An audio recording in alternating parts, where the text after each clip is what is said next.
Jā, taču nemazāk dīvainas lietas notiek pie mums tepat Latvijā, un nu jau bēdīgi slavenajā Jūrmalā. Tur Vītoliņu ģimene apgalvo, ka viņu kaimiņš vienā jaukā dienā ar zāģisienā izzāģējis caurumu un ielauzies viņu īpašumā. Par notikušo tagad ieinteresējušies arī policisti, bet kā stāst Vītoliņi, tie vēl esot tikai ziediņi, ko kaimiņš ar viņiem darot. Kas tur īsti notiek un kā iespējams tik vienkārši izzāģēt kaimiņu sienu, par to turpinājumā.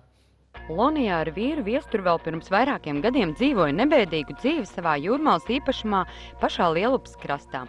Viņiem pieder viena daļa mājas, otrā pusē dzīvojuši saticīgi kaimiņi, stāsta sieviete.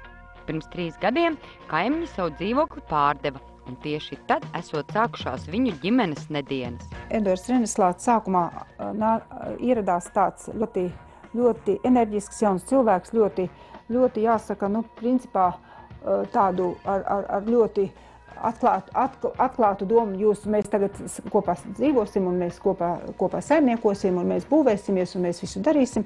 Viņa doma bija tāda, ka mēs varētu pāriet uz kopīpašumu. Pensionāri pāris atteicās no ieceres pāriet uz kopīpašumu, jo viņa rocība esot tāda, kā ir. Viņi baiļojās, ja kaimiņš nolems uzlikt mājai sudraba vai zelta jumtu, viņi nespēs to samaksāt. Mēs atteicām. Un līdz ar to kaimiņam tas ļoti nepatika, jo tādā gadījumā, redziet, viņam bija ļoti grandiozi plāni būvniecībā. Viņš bija izdomājis, ka viņš būvēs, teiksim, 250 kvadrātmetru dzīvokli. Pēc tam sākušās nepatikšanas. Sieviete nenoliedz, ka iebūvējusi nelikumīgi mājā vannas istabu un tualeti. Kaimiņš par to uzzinājis un informējis Jūrmalas domas būvvaldi. Būvvalde objektu apsekoja, uzlika 100 latu soda naudu un deva rīkojumu legalizēt neatļauto būvniecību.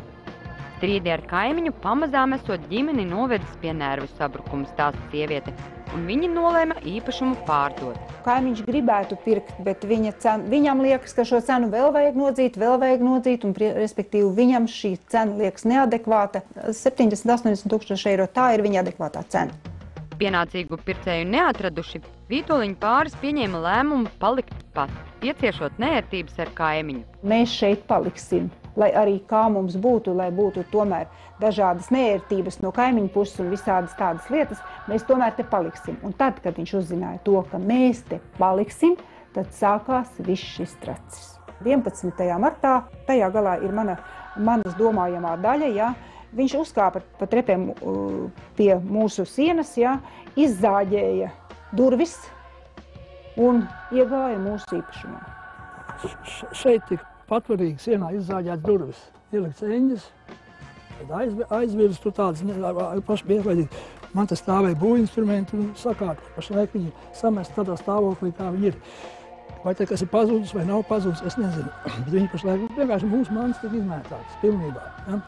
Es šīs durvis pagaidām aizvēju ciet, bet praktiski mūsu dzīvoklis pašlaik ir vaļā. Man iekļūt iekšā šeit ļoti viegli. Pēc tam sekojušas vēl visādas dīvainas lietas. Vairākas vakars mums tā kā likās jocīgi tāda skaņa, kad nepārtrauk kaut ko tur zāģē un kaut ko tur kaut kādas dīvainas darbības bija. Bet mēs atbraucu mājās un ieraudzīju, kad ir nogāzts boilers. Nogāzts boilers, jā, tātad atskrūvēts skrūves. Un boilers ir nogāzts un uzgāzies uz veļas mašīnas. Šeit tika atskrūvēti vaļā no tajā pusē iebūvētie ankeri, respektīvi, kas tur boileri, kur jau iebūvēti 2005. gadā. Boilers nogāzās, viņš tur ilgi pūlējās, bet viņš pašlaik ir 200 litri ūdens iekšā un viņš principā ir sabojājis gan veļas mašīnu, jo mēs arī lietot nevaram. Ja? Tātad to viņš izdarīja mērķtiecīgi un metodiski. Tad, kā jūs redzat šeit, ja?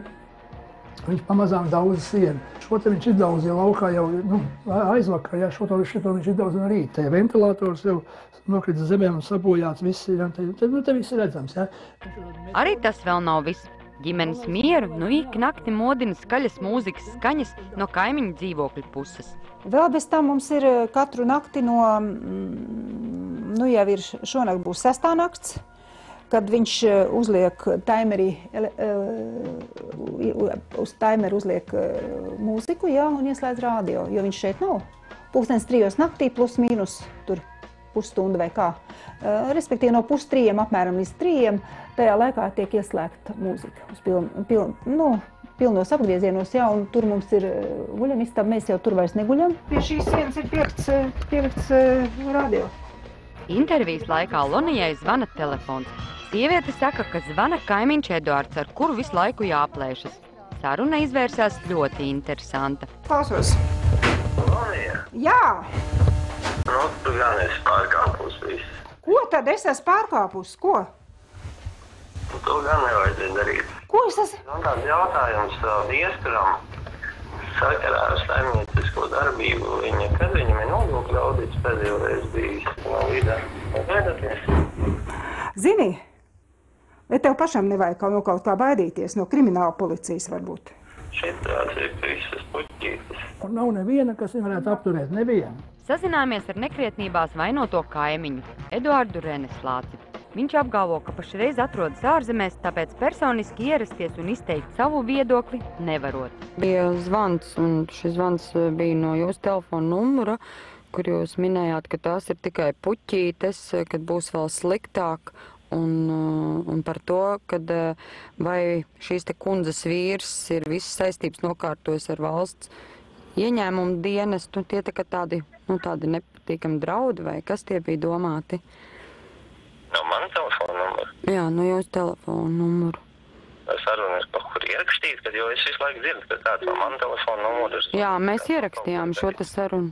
Un kā ir ar viņas vīru? Man šķiet, ka viņi cīnās tādiem paņēmieniem, ka, kā es teicu, un pilnvarotais pārstāvs vāc informāciju par to, kā varbūt varētu bišķi nomierināt un laikam jācīnās pretīniet. Finieru izzāģējis bēniņos viņš esot tāpēc, ka neesot varējis piekļūt pie skursteņa, ko iztīrīt. Nekādu ielaušanos privāti īpašumā viņš nesaskatot. Es to izdarīju, lai piekļūtu skurstenim. Pirmkārt, kurš man būtu it kā jāiztīra. Arī par nogāzto ūdens boileri apsūdzību viņš uzskata par nepamatotu. Kā es domāju, kā es varu demontēt Lonijas boileri, kas atrodas viņas pusē? Es arī biju pārsteigts to iemācīt, pēc latvisku uzzināt. Savukārt mūziku dzīvoklī 3 naktī viņš neatskaņojot ļaunprātīgi. Tas iespējams, ka bija atstāts no iepriekšējām brīvdienām. Tas ir radio modinātājs radio. Es tiešām biju atstāts uz kaut kādu bērnu bija sasmaidījuši uz kaut kādu dienas vai nakts laiku, kad viņš tur slēdzās iekšā. Tas ir novērsts.